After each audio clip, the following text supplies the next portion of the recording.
Hello बच्चों, आज का टॉपिक है हमारा लाइट किसे कहते हैं, व्हाट इज़ लाइट। तो सबसे बेसिक डेफिनेशन जो लाइट की होती है वो होती है light is just a form of energy which help us to see the objects. लिख लीजिए आप लोग, लाइट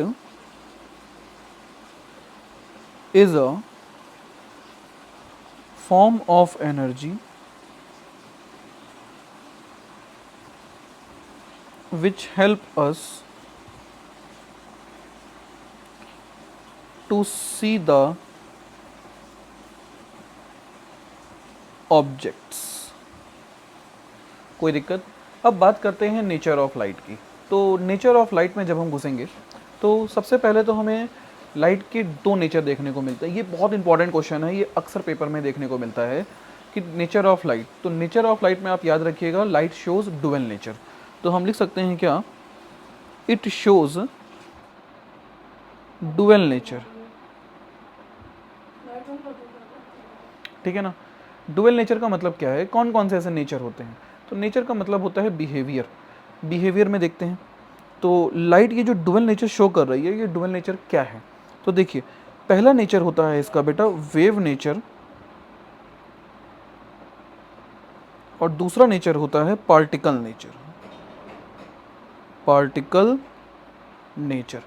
जरा सोचिए, वेव क्या है, व्हाट इज वेव? ये आपने क्लास 9th में भी पढ़ा होगा। तो वेव एक तरह का ट्रांसपोर्टिंग एजेंट होता है। जैसे मान लीजिए कि आपको घर का सामान एक प्लेस से दूसरे प्लेस शिफ्ट कराना होता है, तो आप किसको बुलाते हो? जाहिर सी बात है, ट्रकों को बुलाओगे, है ना। अगर ज़्यादा सामान है तो ट्रक को बुलाओगे, कम सामान है तो ऑटो वगैरह को बुलाओगे, मतलब जो लोडिंग गाड़ियाँ होती हैं उनको बुलाओगे बेसिकली। लेकिन अगर मान लीजिए आपको ग्रुप ऑफ पर्सन्स को, मतलब 20-25 बच्चे हैं या 10-12 लोग, आप खुद हो, दोस्त हो, आप लोगों को कहीं घूमने जाना है, तो आप कौन सी कार को, आप किसको बुलाओगे? आप किसी कार को बुलाओगे या बस को बुलाओगे, फिर आप उस केस में ट्रक को नहीं बुलाओगे। तो कहने का मतलब हो गया कि जो ट्रांसपोर्टिंग एजेंट होते हैं या व्हीकल्स होते हैं, ये डिपेंड करते हैं कि किस चीज़ को हमें ट्रांसपोर्ट करना है। ऑयल को ट्रांसपोर्ट करना है तो आप ऑयल के अलग अलग टाइप के कंटेनर आते हैं, आप उनको बुलाओगे, ना कि आप ट्रक या बस को बुलाओगे उस केस में। ये बात समझ में आती है? तो उसी तरीके से जब एनर्जी को एक प्लेस से दूसरे प्लेस तक ट्रांसमिट करना होता है, ट्रांसफ़र करना होता है, तो हमें रिक्वायरमेंट होती है वेव की। अब यहाँ पे एक टॉपिक आता है, वेव क्या होती है, व्हाट इज़ वेव। तो वेव को समझते हैं हम लोग। वेव हमारी एक तरह की ट्रांसपोर्टिंग एजेंट होती है जो एनर्जी को एक प्लेस से दूसरे प्लेस तक ट्रांसमिट करती है। अब वेव कितने टाइप की होती है? तो वेव बच्चा दो टाइप की होती है। कौन कौन सी? ध्यान से समझिएगा, ये टॉपिक बहुत इंपॉर्टेंट है। देखिए, वेव एक होती है आपकी इलेक्ट्रोमैग्नेटिक वेव, इलेक्ट्रोमैग्नेटिक वेव, और दूसरी होती है बच्चे मैकेनिकल वेव। इलेक्ट्रोमैग्नेटिक वेव और मैकेनिकल वेव में डिफरेंस क्या होता है? इलेक्ट्रोमैग्नेटिक वेव को किसी भी मीडियम की रिक्वायरमेंट नहीं होती है। तो मतलब हम लिख सकते हैं, इट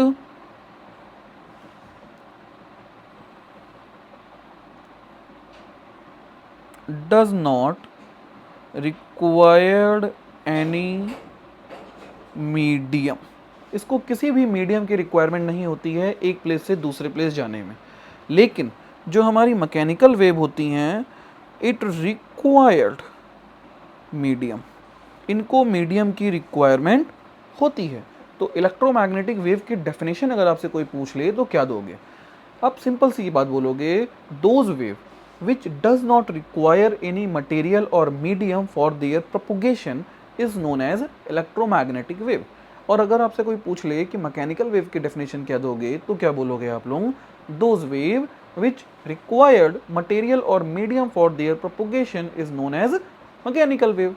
अगर हमें इलेक्ट्रोमैग्नेटिक वेव को और समझना है तो आप ऐसे समझिए, इलेक्ट्रोमैग्नेटिक वेव का एग्जाम्पल होता है लाइट, जो कि हम अभी पढ़ रहे थे, ठीक है। और मैकेनिकल वेव का एग्जाम्पल होता है साउंड। कभी आपने नोटिस किया हो कि आप कार में बैठे हो, सपोज कर लो, ठीक है ना, तो विंडो से लाइट तो अंदर आती है, भाई दिन में उजाला रहेगा कार के अंदर भी, लेकिन क्या बाहर की साउंड अंदर आती है? नहीं आती है। अगर आपके घर में किसी कमरे में टीवी चल रहा हो तो आप क्या करते हो? कमरे के गेट बंद कर लोगे तो साउंड दूसरे रूम में नहीं जाता है। होता है क्यों? क्योंकि मीडियम कट गया। भाई 2 रूम के बीच का जो मीडियम ट्रांसफर हो रहा था गेट खुले होने से वो बंद हो चुका है। तो जाहिर सी बात है एक रूम से दूसरे रूम अपने आप आवाज़ तो कहीं से आएगी नहीं, रास्ता ही खत्म हो गया, मीडियम गायब हो गया। बेसिकली मीडियम कहने का मतलब है ट्रांसफर नहीं हो पा रहा है। लेकिन लाइट को किसी भी मीडियम की रिक्वायरमेंट नहीं होती है। मतलब अगर आप बीच में ऐसा मीडियम लगा रहे हो जिससे आर पार देख सकते हैं, मतलब उसमें लाइट ट्रांसफर हो सकती है, ट्रांसमिट हो सकती है। आई बात समझ में? तो जरा सोचिए कि जब सुबह सुबह सूरज देवता उगते होंगे तो उनके पास सबसे बड़ा समस्या क्या, सबसे बड़ी समस्या क्या है, सबसे बड़ी प्रॉब्लम क्या होती होगी? ये हमारा हो गया सन और ये हमारी हो गई अर्थ, धरती माता, ठीक है ना। अब सुबह हो गई है, सुबह हो गई है मतलब सूरज देवता को अपने अंदर से एनर्जी, अगर हम लाइट ना बोले हम क्या बोलें, एनर्जी, तो गलत तो नहीं है ना? क्यों नहीं गलत है? क्योंकि स्टार्टिंग में हमने आपको बता दिया है क्या, light is a form of energy. तो बेसिकली सूरज देवता को धरती माता पे एनर्जी भेजनी होती है। कौन सी एनर्जी भेजनी होती है? लाइट एनर्जी भेजनी होती है, ठीक है ना। अब समस्या ये है कि सन और अर्थ के बीच में एक तो डिस्टेंस बहुत ही ज़्यादा है, ऑब्वियस है। दूसरी समस्या क्या है कि इनके बीच में वैक्यूम है।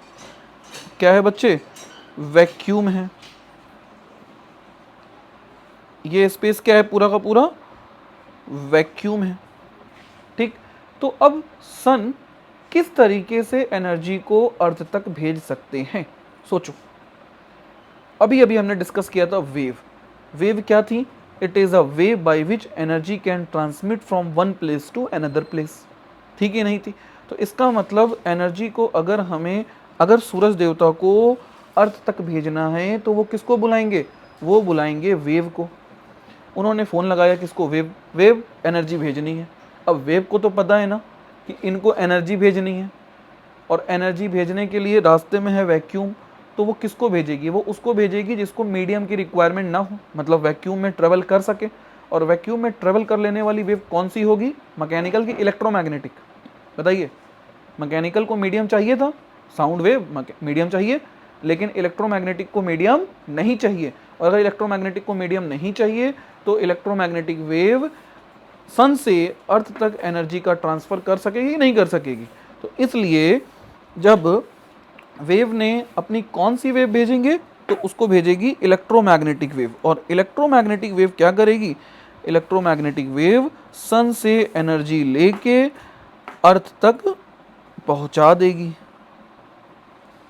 ये हमारी लाइट अर्थ तक पहुंच गई। आई बात समझ में? बोलिए। कंटेंट क्लियर है? कोई डाउट है? तो इसका मतलब हम पहला टॉपिक क्या लिखेंगे कि light shows dual nature. Wave nature में कौन सी वेव? Electromagnetic wave. तो आंसर क्या हो जाएगा इसका? कौन सी वेव?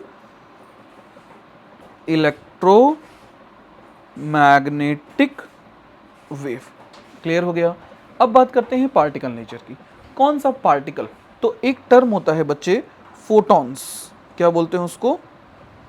फोटॉन्स। फोटॉन्स क्या होते हैं? जैसे कि आप मार्केट में जाते हो तो छोटे छोटे पैकेट्स आते हैं, कुरकुरे के पैकेट आते हैं, नमकीन के पैकेट आते हैं।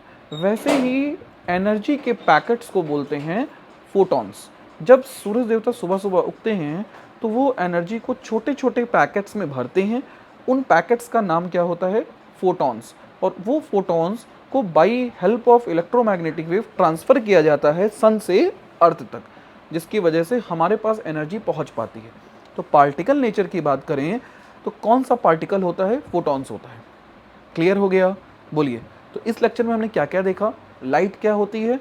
Light is just a form of energy which help us to see the object. Number 2 हमने क्या देखा कि डुअल नेचर। लाइट कौन सा नेचर शो करती है? Dual nature. कौन कौन सा? वेव नेचर और पार्टिकल नेचर। वेव क्या होती है? It is a way by which energy can transmit from one place to another. कितने टाइप की होती हैं? 2 टाइप की होती हैं, इलेक्ट्रोमैग्नेटिक वेव और मैकेनिकल वेव। इलेक्ट्रोमैग्नेटिक वेव किसे कहते हैं? Those wave which does not require any material और medium for their propagation is known as electromagnetic wave. Mechanical wave किसे कहेंगे? Those wave which required material और medium for their propagation is known as mechanical wave. Light कौन सी wave है? Electromagnetic wave है। क्यों है? क्योंकि उसको मीडियम की रिक्वायरमेंट नहीं होती है। बहुत बढ़िया। तो डुअल नेचर में कौन कौन से नेचर होते हैं? Electromagnetic wave nature, number 2 photons particle nature. Clear हो गया? बोलिए। थैंक यू बच्चों। अगले लेक्चर में हम पढ़ेंगे laws of reflection, what is reflection, laws of reflection और उससे रिलेटेड कुछ क्वेश्चंस। Thank you.